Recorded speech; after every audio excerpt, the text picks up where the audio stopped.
everybody, to the Media Evolution Channel. This is your pal Eirbal coming at you on November 15th, 2017 to do a Smackdown live recap from November 14th, the night before.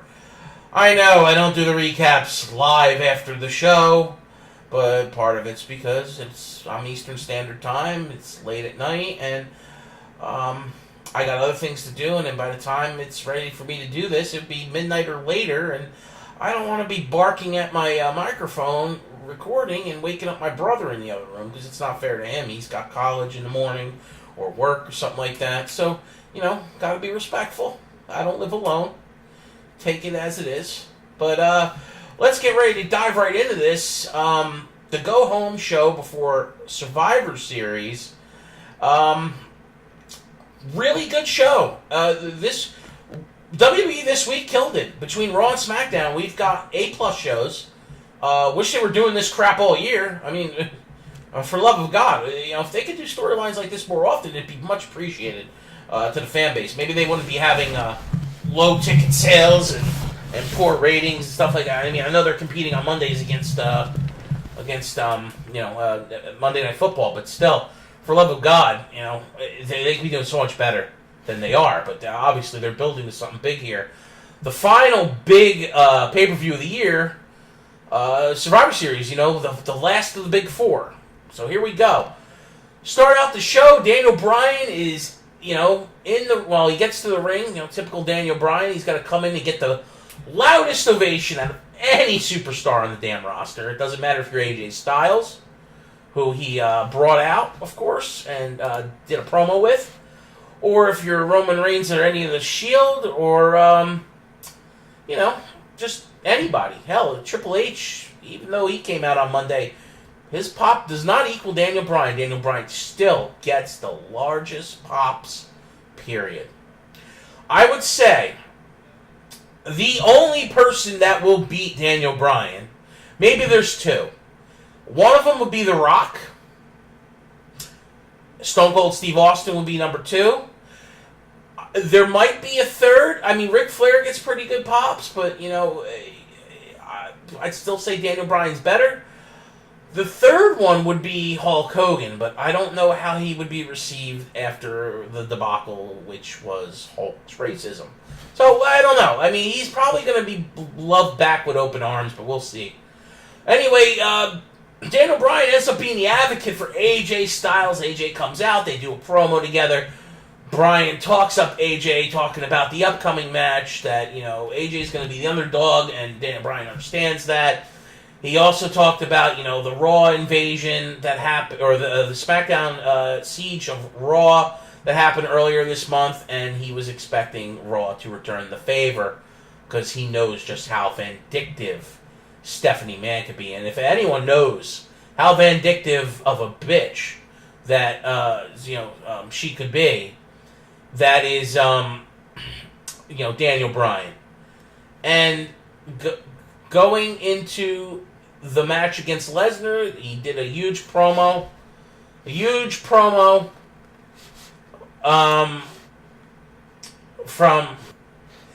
So I would say there's a good possibility that, I thought they were going to feed AJ to Brock, but maybe they have AJ beat him, because AJ's a full-time performer, not a part-timer like Brock. Does Brock really need to win, though? But I just don't know where they... Because they even tease later on after this promo, in the back, Jinder confronting AJ that he's going to come back for the title. So are they going to give the title back to Jinder? Although I really would have appreciated, personally, Jinder versus Brock, and have Jinder go over Brock, because I think it will be better for Jinder long term. I guess the experiment that is Jinder is done. I guess time will tell. I mean, there's rumors that the India tour was canceled, and I think that's all bullshit. It's just hearsay as far as I'm concerned. Jinder could get the title back next week. I don't know. We'll see. I do know that Jinder's got a match against Triple H during the India tour, which is pretty cool. Because Triple H is, future Hall of Famer. To go against Triple H is actually a bigger deal than being even champion.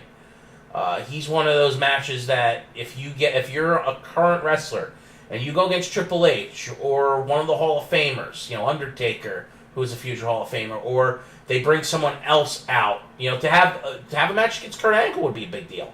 Even more so than having a belt at that point for current roster talent. But we'll see. But I'm leaning towards AJ possibly winning this match. I know it's outrageous, and it's probably going to be wrong because Brock might put his fist down and say, I'm only doing 5 minutes, damn it. And Vince can be like, okay, Mr. Lesnar, you're the champ. We'll just give you 5 minutes and you go out there and kill. And I know that's not what Vince sounds like, but, whatever. So next we've got one of the big matches coming up after this promo that Daniel Bryan conducted with AJ, and that is the U.S. title match. Figure Baron Corbin was going to win here. I did not think they were giving Sin Cara the title. I mean, I'm even shocked that he's getting him pushed like this, but lo and behold, you got Sin Cara getting pretty much dominated by Baron Corbin, which is great to see that they're letting Baron Corbin actually shine here, even though I don't personally care about him, but it's good that he's going to get a good run here with the U.S. title, and I'm assuming he's even going to beat The Miz. Because if you look at the two, even though the storyline's weird and it's kind of just thrown together because of the Survivor Series thing, The Miz is more likely of the two champions here to do the job. And he doesn't need to get over. He's probably a future Hall of Famer. I know people are going to hate me saying that, because people hate The Miz. I actually really like The Miz. He has grown on me over the years. He's that smarky, annoying heel, but he does a damn good job. I know he's in mid-card hell, and he's not a world title holder, but he's The Miz, and he is awesome. Baron Corbin over Sin Cara here. Really dominating match. Makes him look strong going into pay-per-view. And that's perfectly fine. So, that very next match ends up being come back from break, and it's the other title match they're having tonight.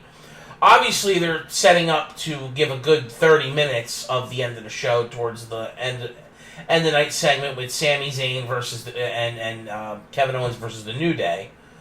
But I forgot. In the beginning of the show, the first 20 minutes was Shane McMahon charging up his roster in the back, which I thought was pretty different. It was something we've never seen before, and I actually enjoyed it. But you basically go from the U.S. title, you go from the big promo to the U.S. title match. Now you get to the women's Smackdown title match, and the winner here, of course, is Charlotte, which we all expected. See, it's the only thing that drives me crazy about the situations that are going on with the WWE is that as of late, they are just setting us up with stuff that's guaranteed. And it's guaranteed to be this person winning, and that's it. Which is very annoying, but I understand where they're taking it and why they're taking it this way. Natty, as great as she is, it's a bigger match to have Charlotte against Alexa Bliss than Alexa Bliss against Natty. It just is. And I'm assuming that there's a good chance that Alexa Bliss beats Charlotte here. And I'll tell you why. Because it's a way bigger thing for Alexa Bliss to beat Charlotte than it is for Charlotte to beat Alexa Bliss. Charlotte doesn't need to win. Charlotte doesn't even need a belt at this particular time. I mean, if you really think about it, she is at the upper echelon of the women's division across the board. The only competitor that we have to really worry about here is Asuka.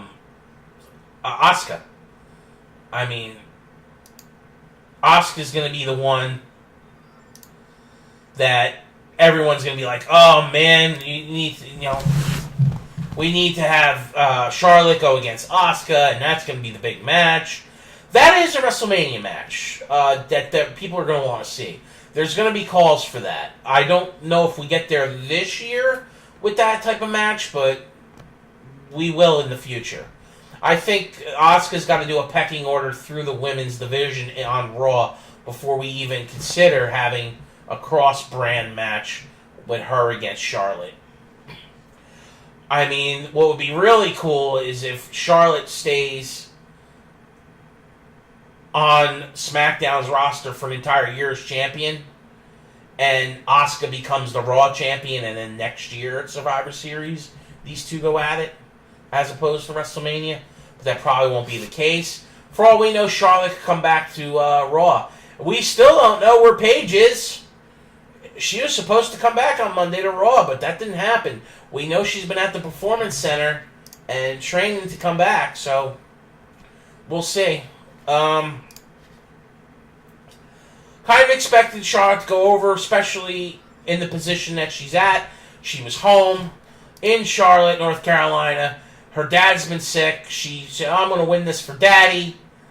And as much as Vince usually has people job in their hometowns or place of origin as a talent, it was too written in stone to see Charlotte win here.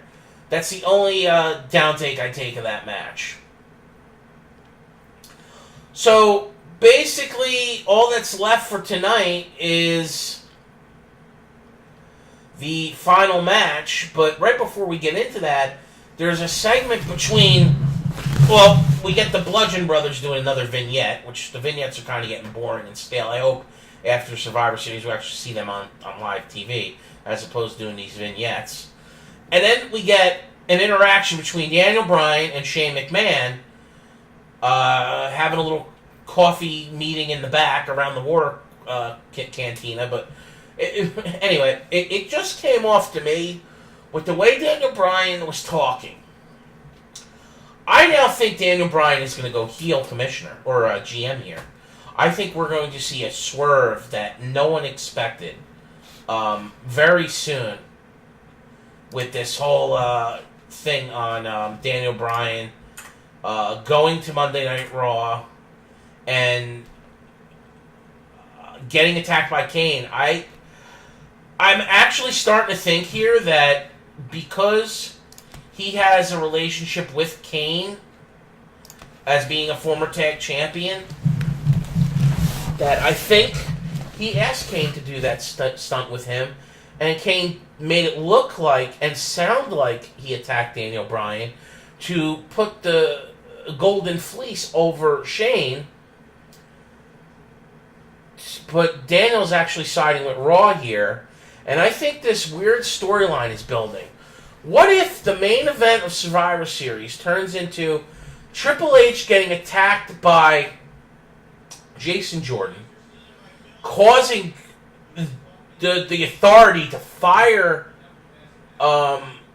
his father, Kurt Angle, and then then not only does that start a feud between Kurt Angle and Triple H, or even possibly Jason Jordan and Kurt Angle, but ultimately they bring Daniel Bryan to Raw as the heel GM to represent the Authority that they used to hate each other, and now they're joining forces because Daniel Bryan ultimately screws over the SmackDown team when it comes out that he let Raw into SmackDown last night.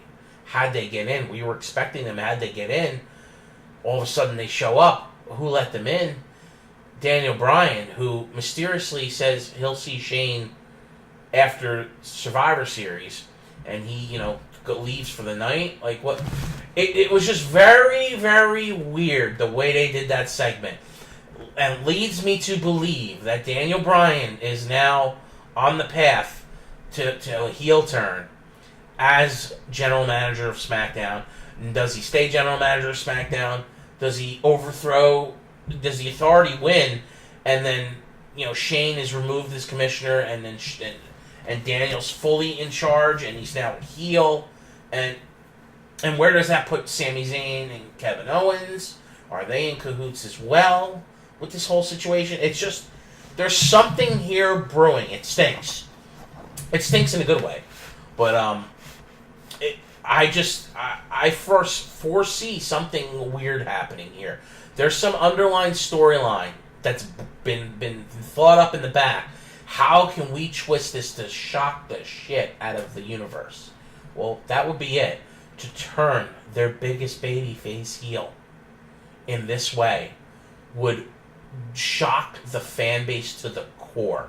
The beloved Daniel Bryan screwing over his entire side SmackDown. That would be huge. And then siding with Stephanie and Triple H, who screwed over Daniel for 2.5 years on his quest to becoming world champion. That would be the ultimate heel turn. It would be huge. So, we have the match against, Sami Zayn and Kevin Owens against the New Day. And they're having a really good match. They're all good performers, we know that. Shield music hits, down comes the Shield. And instead of helping out their fellow SmackDown competitors, Sami Zayn and Kevin Owens leave the ring. And now we just have the Shield versus the New Day. And it's on. And the Shield came out in Raw/Shield shirts, which I thought was pretty hilarious. And then while they're beating the crap out of each other, here comes fragments of the Raw roster. So as these guys are trickling out and attacking other superstars, Shane comes from the back with his crew, and it's on. We've got pandemonium. The girls are in the back beating the crap out of each other in the girls' locker room. The men are in the friggin' ring beating the crap out of each other. Then we see Kurt Angle at the top of the ramp, and he's motioning for someone to come out, and we're like, we haven't seen Braun yet. So something out of 300, when in the movie 300 they brought over that ogre-looking ugly dude with the chains and the shackles on him, and he's just going like we're gonna unleash this monster on you guys. Well, that's what Kurt Angle does. He waves the monster among men from the back, and here comes Braun Strowman. And now Braun's just tearing through people. He's running people over while he's stumbling down to the ring. He eats Mojo Riley and somebody else. It's just a freaking mess. And Mojo's not a small dude by any standards. And I think he gets a hold of Dolph Ziggler and just basically throws Dolph Ziggler through the side guardrail. Good thing there was padding on there because it looked like it hurt.